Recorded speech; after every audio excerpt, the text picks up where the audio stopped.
people actually like content.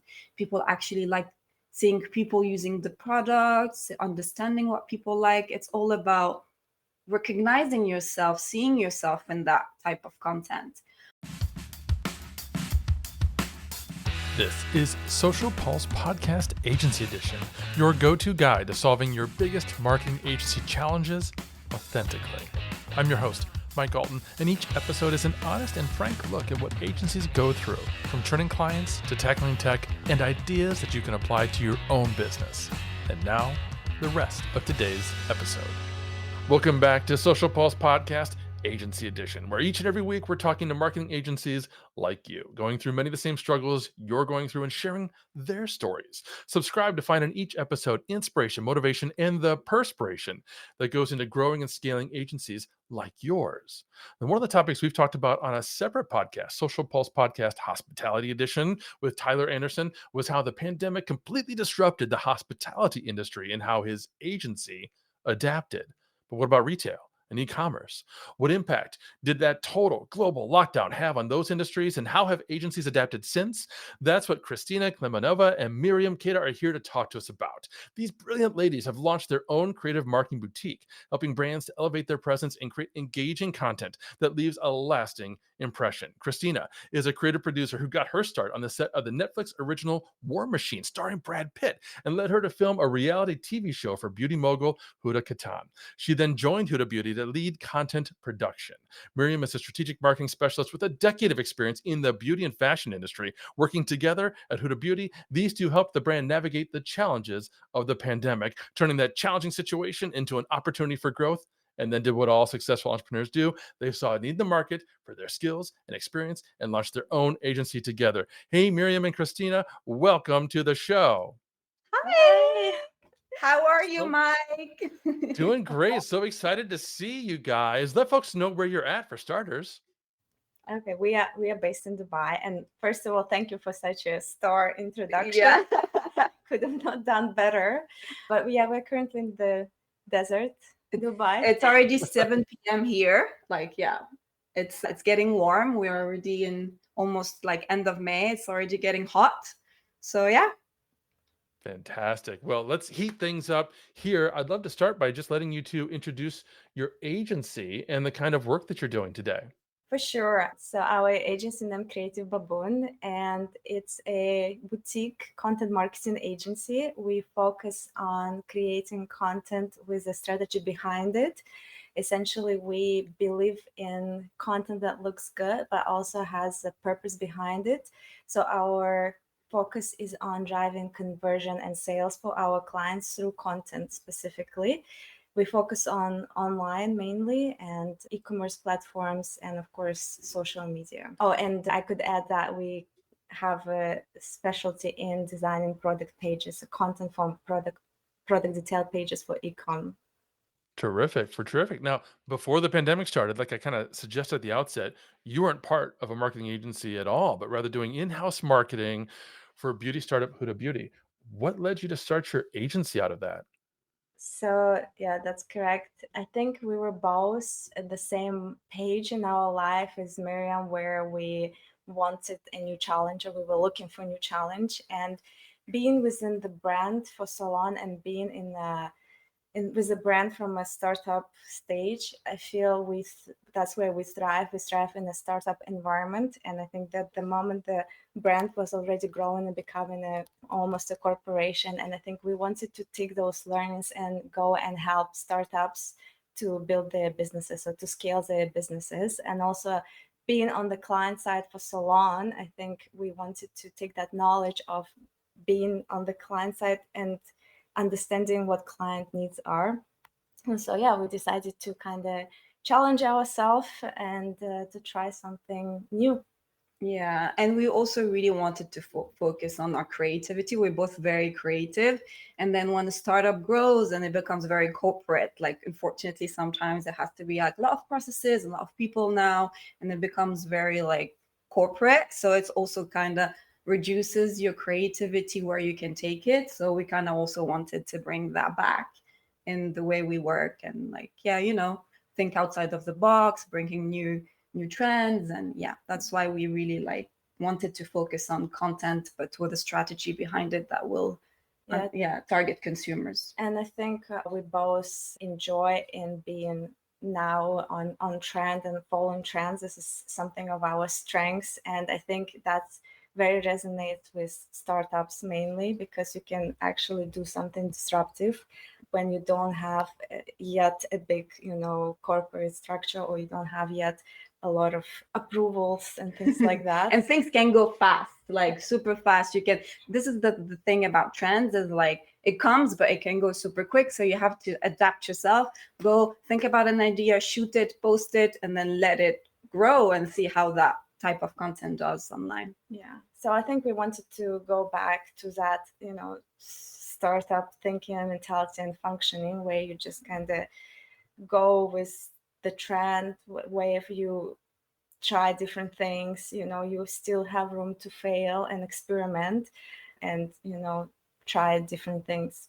That makes a lot of sense. I was just listening to HubSpot's podcast, Marketing Against the Grain, and they were interviewing Gary Vaynerchuk, and they were talking about that exact same concept, where startups and creators, they can move faster and they feel more free to test and fail on social media in particular than those larger corporations, where your marketing now has to go through a PR department and a legal department and multiple chains of approvals, and to the point where all the creativity gets stripped out of those kinds of marketing initiatives, the ads, the social posts. There's no creativity anymore, because it's got to follow a process and a procedure. And even that, Mike, let's say you have a brilliant idea, it's very trendy, but like we are in a really like fast digital world where like trends come every day, bam, bam, bam. So you can have a really good idea that day, but then it goes through a million processes and it takes 2 weeks. Then when you gonna launch that campaign or post that video or that picture, then it's already like someone else did it and someone went viral with it. So yeah, like you have to corporate, like startup, you have room for like to like try and like fail, where corporate will like think a lot of things through, and like you kind of lower the risks, where like I feel when there's risks, there's success all the time. So yeah. Yeah, I am genuinely impressed when I see a major corporation get in on a trend. So I'm like, wow, how did they manage to get that approved? Because the trend is probably 24, 48 hours old. That's it. It might have started on a weekend, and all of a sudden they're doing an ice bucket challenge or something like that, you know, maybe the CEO woke up and decided to just do it. That's probably what happened. Anyway. So I am curious, one other quick follow-up question. When you transitioned from Huda Beauty into your own agency, was that a quick decision? You just decided, hey, we're going to give our notice and we're going to start the agency? Or was it more of a gradual thing? Because I've seen both with a lot of agencies. They're in a corporate job, they'll start their agency on the side, and they'll transition to full-time in the agency when they've got enough clientele. Or was it just, hey, we're doing this thing, let's go do it? Yeah, I think it was more of a gradual for us. I think we both we were ready to leave and try something else. We weren't sure what it would be. Originally, we thought we will, freelance for now. And then we were like, oh, wait, but, we kind of complete each other in the package that we offer, because I come from the content side and Myriam comes from the more strategic marketing side. And this is what we felt like clients look for now. They don't just want kind of one service. It's in many ways a package. And right now, I think it's hard to sell just production part or just content part without having a strategy behind it, or without having like, a goal, a purpose, a marketing purpose of what you're going to do with this content. And I think we saw this very often in our previous company, that we will shoot a lot of content, a lot of great content, but there were no return on investment in many ways. And also a lot of the content never saw the light of the day. So I think we kind of took that learnings to combine our different specialties and try to package it as creative baboon. and we really liked as well having something and see it grow and thrive. So we missed that as well. So that's why we focus on smaller clients right now. We really want to see and help someone that doesn't know. We had the chance to launch multiple companies within Huda Beauty umbrella. So we really love when we do something with a client and the client is like, oh wow, I didn't know we can do this, because they've never done it before. They're also first time founder or first time CEO or first time, like, you learn as well from other people and help each other. And this is what we really wanted to help out. But to summarize, I think decision came organically when we both realized that we're both planning to leave and we're both planning to move to the kind of new challenge or new adventure in our life, and that's when kind of we both gave our notice and we just launched Creative Baboon. A couple months later, we took time to prep the branding, everything, open the license, all the like paperwork, and then That's awesome. But one of the things that you mentioned, you just touched on this, but it's such an important point. I want to underline it. You talked about how frustrating and disappointing it is when you've worked on content and it doesn't see the light of day. And I want agencies who are listening to this to be mindful of that truth. It can be incredibly disheartening, demotivating for yourself and your team if you're working on projects and they're not actually coming to fruition. This is honestly why I got into marketing. I started off my career in this industry, so to speak, building websites for clients. And it took me a couple of years to realize just how frustrating it was for me to build a super powerful website for a client only to see them not use it and not take advantage of everything that I did for them. And looking back, I should have moved and pivoted much, much sooner. I would have saved myself years of frustration. So those of you listening, I want you to be thinking about that and be wondering, okay, are we working for the right clients? Are we, positioning our agency the right way? Are we doing the work that makes us passionate and happy and actually sees results for our clients? Because that's the other problem too. If your clients aren't taking advantage of the creative work that you're doing, that means that they're not seeing success and you can't talk about their successes and use that to lead to other projects and other clients. I think that's why it's really important to have a strategy behind everything you do. Without quantity doesn't mean quality in content. People say the more you post, the algorithm is better, like it brainwashes stuff, but still that counts. But you need to have a strategy, not a strategy, let's say per day or per type of content or anything, but to just think of like, why am I doing this? What's my key messaging? What's my target audience? Why am I launching this product? For who? What problem am I solving? And then based on that, you can create content. And then when you look at the content, you're like, yeah, this ticks this. Then you have a purpose to post it.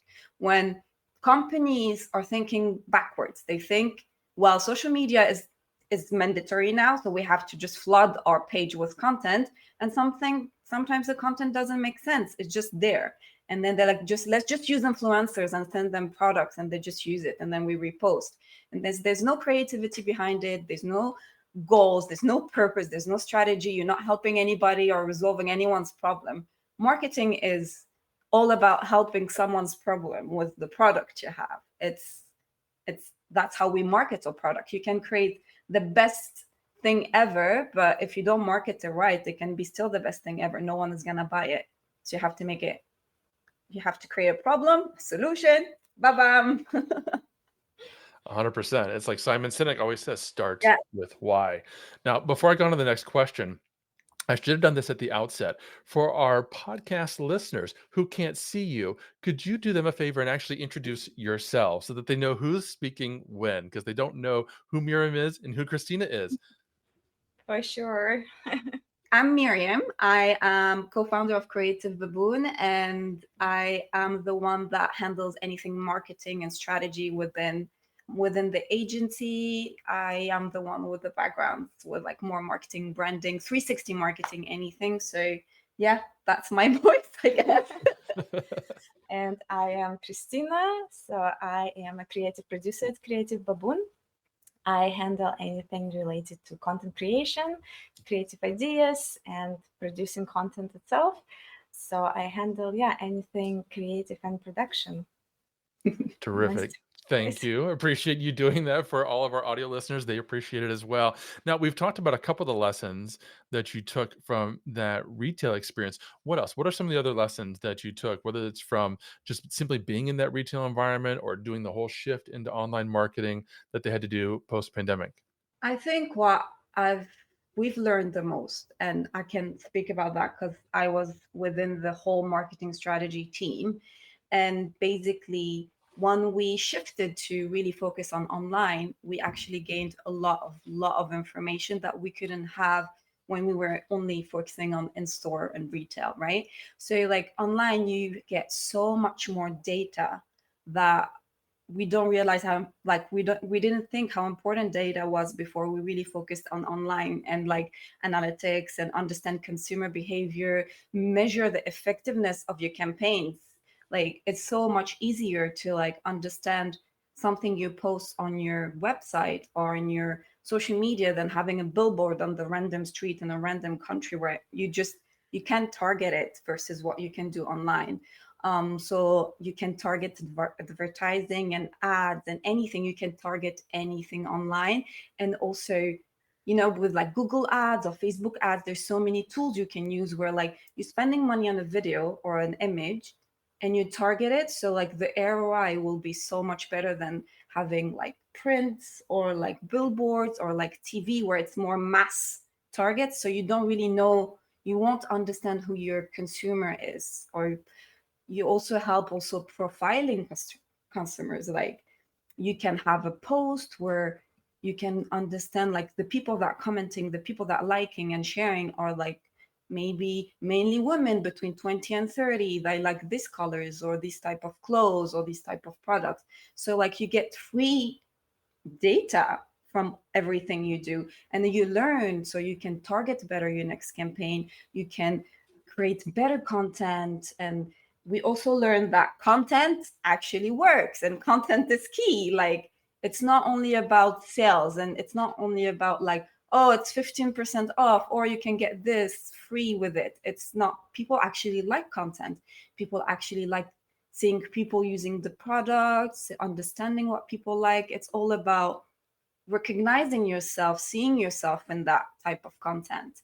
And I think, yeah, I think on the content side, another like big lesson for us was that retail content for retail and in stores is so much more different than content for product page for online. You really cannot anymore convince online consumer with just pretty images or a really good TVC. I think also consumer evolved, became much more smarter and selective in what they buy. So you have to be way more convincing. And this is where our content moved towards more educational, before and after, the benefits, the key claims, the comparison to competitors. So it's no longer became, let's say, branded content like you would do for a campaign at TVC. It became much more specific in explaining consumer why they need this product, why specifically this one that they need to buy. And also I think for social as well, it's no longer, it doesn't just perform the content that we used to do of traditional advertising. And I feel, it has to be much more organic. And this was a challenge, going someone who coming from background in film and TV, switching to, having that social feel and almost as if it wasn't done on purpose. So I think for me, like that was quite a big challenge to wrap my head around how I do creative ideas for that and how I shoot this type of things. Yeah, I'm old enough to have worked in marketing for brands where it was billboards, it was phone books, it was vinyl siding on the vehicles, which was all brand awareness. You couldn't track. You had no idea how many people You saw had the no, van. you No just go clue. there, you go blind, and just the bus takes it with the little sign on it, and you just roll with it. And you Yeah, can't get you just anything. You don't know if your campaign worked or not. It's really no. hard. Yeah, you're just burning that money. And I appreciate the point you made about shifting the focus of the kind of content that you're creating. I was at an e-commerce event earlier this year in Miami, the EEE event, and they talked a lot about that. In fact, they had a beauty brand on stage talking about how almost 100% of their content is educational. A lot of it's even UGC content, but they're teaching women how to apply the makeup or whatever it was that they were doing, and of course using that to power sales. Now, how have you applied some of these lessons and principles to your own agency and to your clients today? So again, I would say when we meet a client, we really want to try to explain why these things are so important, because I feel people don't really still understand the importance of, on the point you mentioned, Mike, educational content, for example, and they still they're still focusing on PR, but the PR doesn't really bring you sales. You need to focus on your customer, and then if you get PR out of it, it's great. People launch content, create content, launch campaigns to get some PR like buzz or go viral, but for not the right reason. So educational content is key. So strategy and education, we have to incorporate it everywhere, no matter what you're selling. If you're selling a bottle of water, you need to explain where this water is coming from. Is it for what benefit? Is it good for your skin? Is it good for the, so you really understand, like, people are more needy in terms of information. They really want, they evolved, I think. exactly. They're way more, I think, picky and Yeah. specific in what they buy. Maybe that's also, obviously, we have way more choices and way more brands, so we're more, I think, more educated also with internet and, you know, digital world. And I think, yeah, we couldn't stress enough on education. Yeah. And also 80% of our purchases are made on phones, and we spend all day long on our phone, no matter what we're doing. If we're on a commute, or if we're on, like, even on a call with someone, we're still messaging someone else.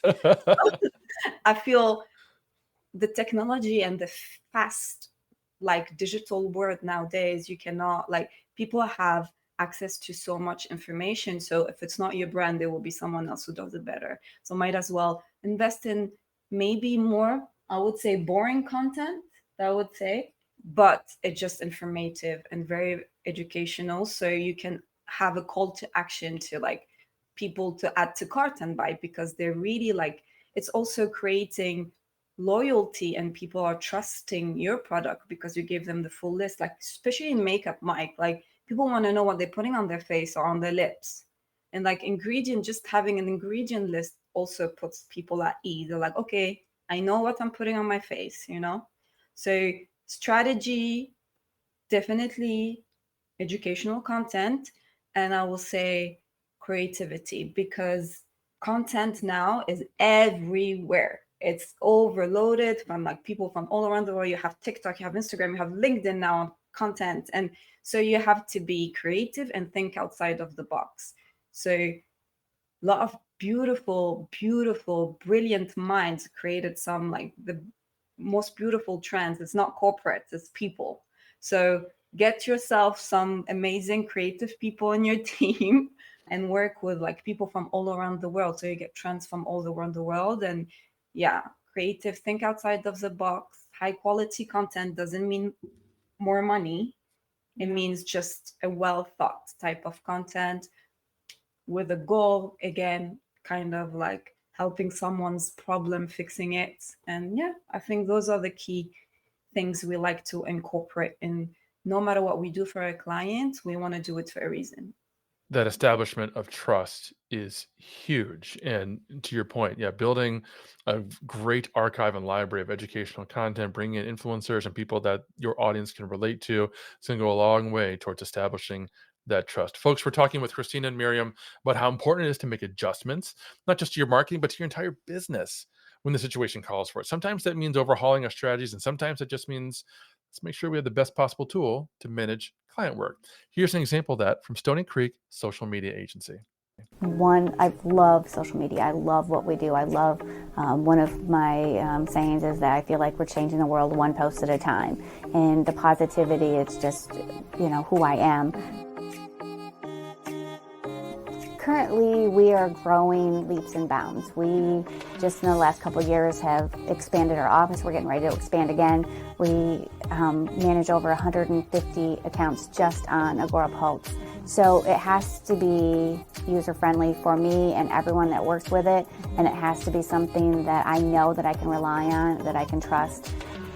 Like I said, and the biggest feature that we have is just the dashboard, that it is so easy to use and that anybody can use it. And actually, one of the reasons why I switched from the company that I had used before was that the lack thereof of customer service.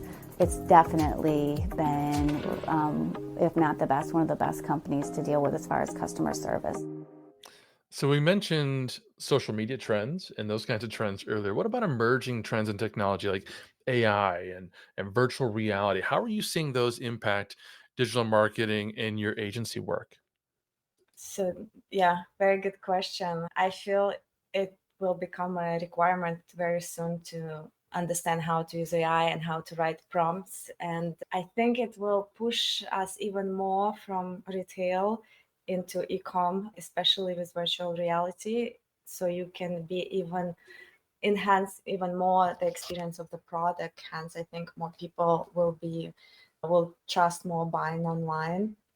And in terms of AI, of course, I think it's super useful, at least for us, in terms of automation and many, you know, menial tasks. And that, takes a lot of time, such as, analyzing a big volume of data or targeting correct consumer when you do paid advertising, insights of your consumers. So I think those things will be super helpful. I don't think it will necessarily replace people, but it just will help agencies to focus more on strategy and creative work, and let the AI kind of more run those more boring tasks, I would say. Yeah.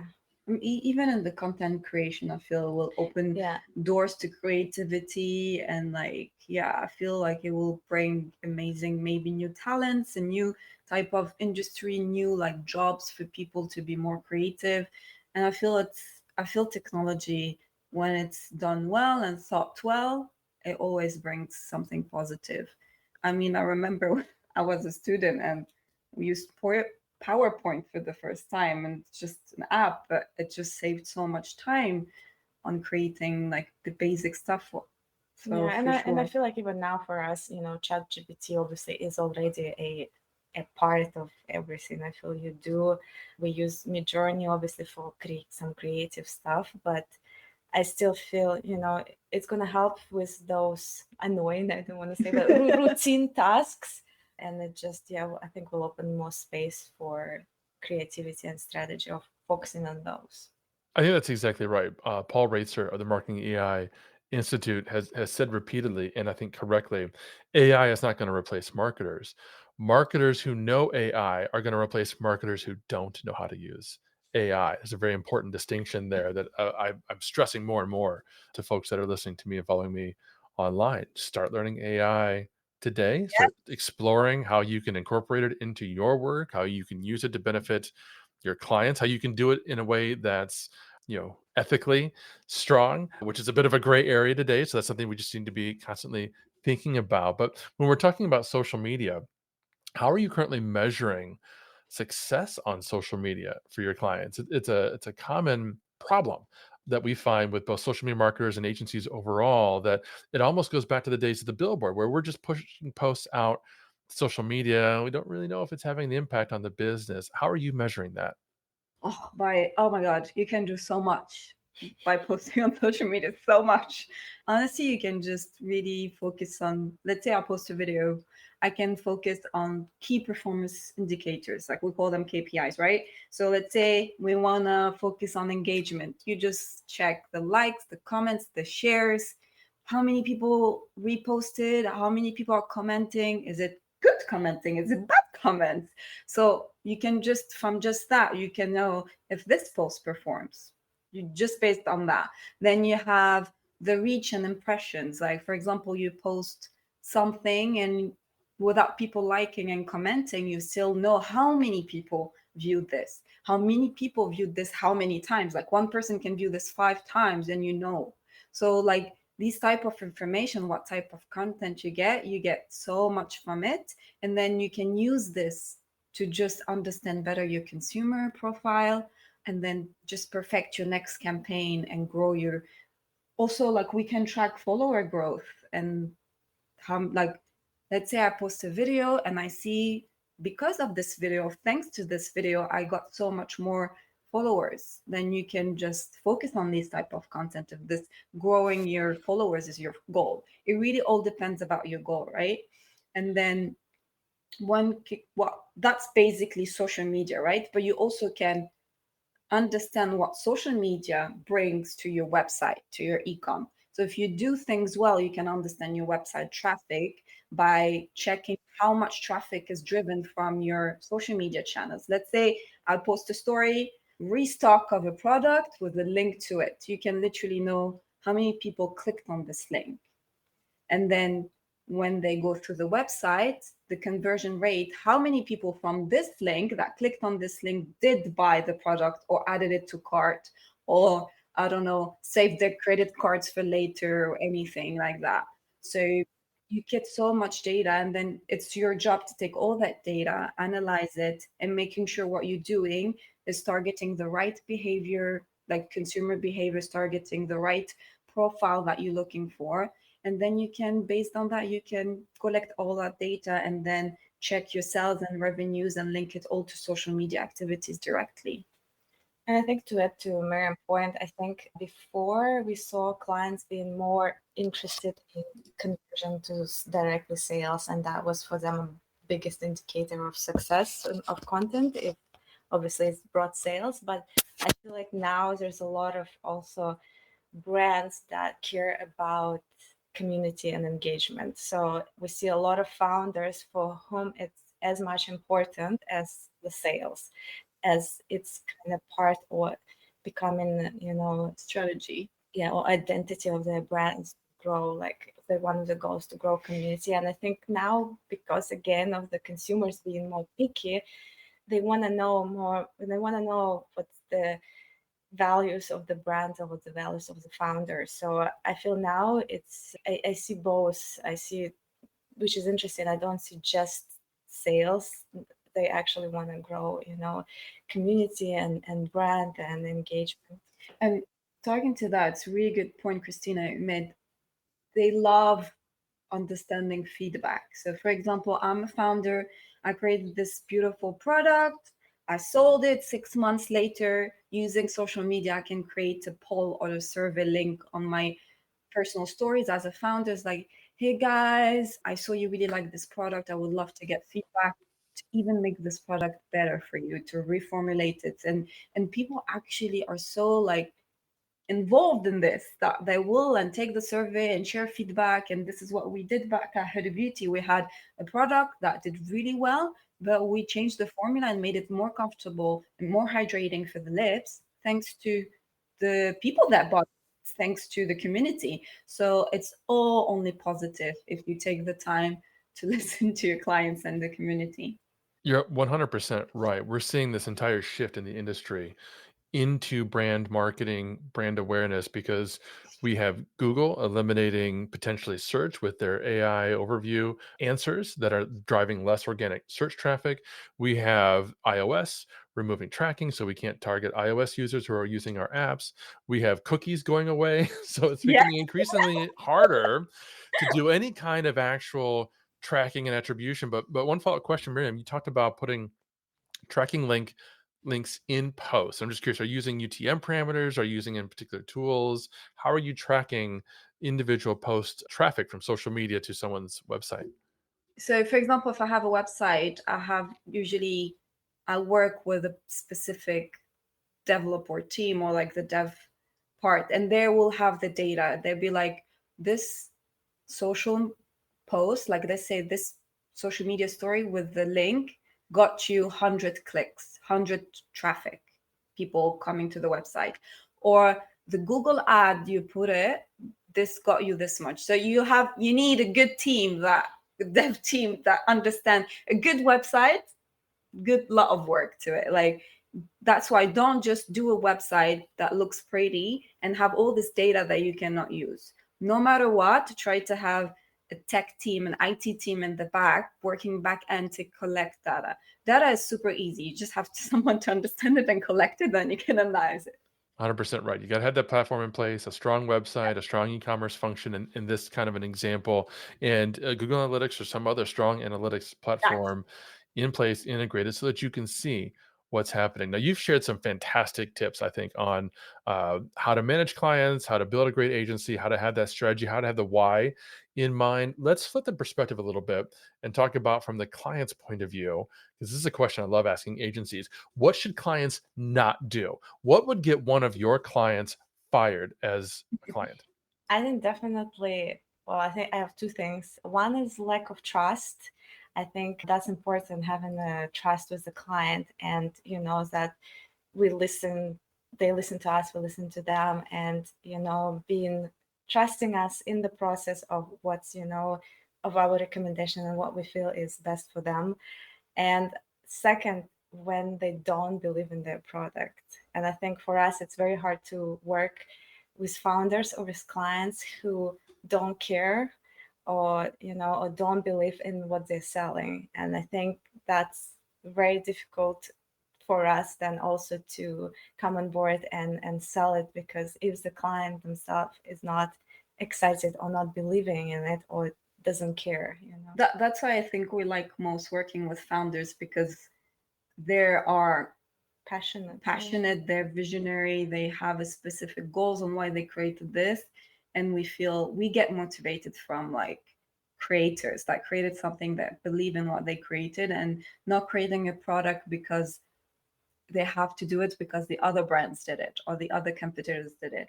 So yeah, for sure, for me as a marketer, if you don't believe in your brand, like my work ethic, I will finish the project, but maybe not working with them further. But for sure, I think believing in what you're doing is the most important thing. Being authentic to what you're creating and why you're creating it is really, really amazing. That's terrific advice. For those of you listening, what these ladies have demonstrated is that they know who they want to work with. They've actually taken the time to think this through and articulate it in some way so that it's much more easier for them to identify whether this client or that client is someone that they want to continue to work with. Because a lot of the times I know it's easy to say yes when times are rough and you want that paycheck, and you don't necessarily want to work with them, and that's fine. You can take those jobs, but always be looking to level up the clients that you're working with so that you're happy. Because if you're happy, the clients are going to be happy. Ladies, I've got one more question for you. And we've talked a lot about trends and different social channels and emerging technology. Who do you turn to keep up with the trends, what's happening today, whether it's podcasts, bloggers, influencers, channels, books? Where do you go? I mean, Kristina, you can talk to it, but I like to speak to students personally. Gen Z, I think Gen Z are driving all the trends for I think right now, and obviously TikTok, that because that's their platform, that's where they are.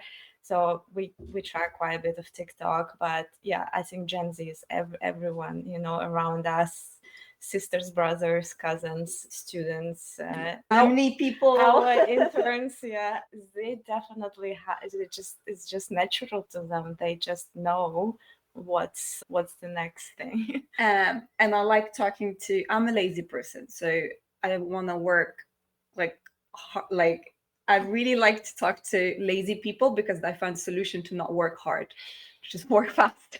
So also that can bring a lot of new perspective to how things are done, and brings a lot of outside of the box idea.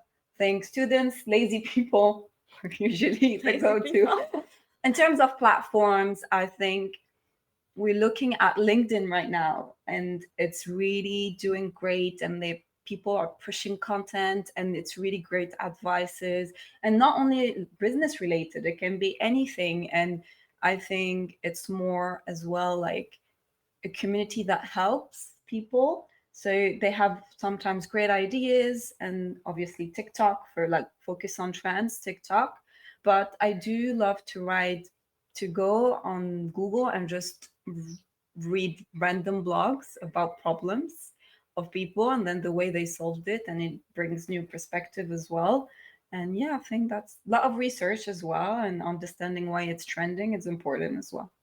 Well, first, huge shout out to Gen Z. That's awesome. Thanks for sharing that. And you're 100% right. I had TikTok on our other show, the Martech Show, just recently. And we were talking about how the demographic today for TikTok spans all generations, all geographies. Obviously, it wasn't that case initially. It was very much driven by Gen Z, but they were able to influence older audiences, more diverse audiences. And now you can reach anybody you want on that platform. So very appropriate shout out. Myriam, Kristina, you guys have been amazing. This has been such a fun interview. thank you, first of all. Second of all, for folks who want to learn more about you, who want to follow you, find out how they can work with you, where should they go? I think LinkedIn. Yeah. I think we post the most about our journey on LinkedIn. Unfortunately, we're not Gen Zs anymore. Yeah, but we try to keep up with that. Yeah. We do work a lot with Gen Zs. They bring a lot to the table in terms of creativity and new things, and they are the future as well. So don't underestimate Gen Zs, guys. Terrific final advice. That's all we've got for today, friends. But thank you so much for listening. Hope you've enjoyed today's episode of Social Pulse Podcast, Agency Edition. Don't forget to find us on Apple and leave us a review. We'd love to know what you think. Until next time. Thank you for listening to another episode of Social Pulse Podcast, Agency Edition, hosted by Mike Alton and powered by AgoraPulse, the #1 rated social media management solution, which you can learn more about at agorapulse.com. If you enjoyed this episode, please subscribe on your favorite podcast player and be sure to leave us a review. Your feedback is important to us.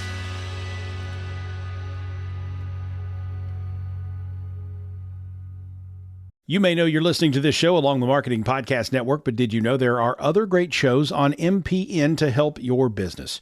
Christy Heiler hosts a fantastic podcast called Own It. Christy, tell us more about the show. Own It is all about celebrating women and non-binary advertising agency owners. We talk about buying out of the boys' club of advertising because less than 1% of ad agencies are owned by women. And where can people subscribe? You can find the podcast at untilyouownit.com. We're also on the Marketing Podcast Network at marketingpodcast.net. And of course, you can subscribe wherever you get your podcasts. You heard her. Go subscribe. This podcast is heard along the Marketing Podcast Network. For more great marketing podcasts, visit marketingpodcasts.net.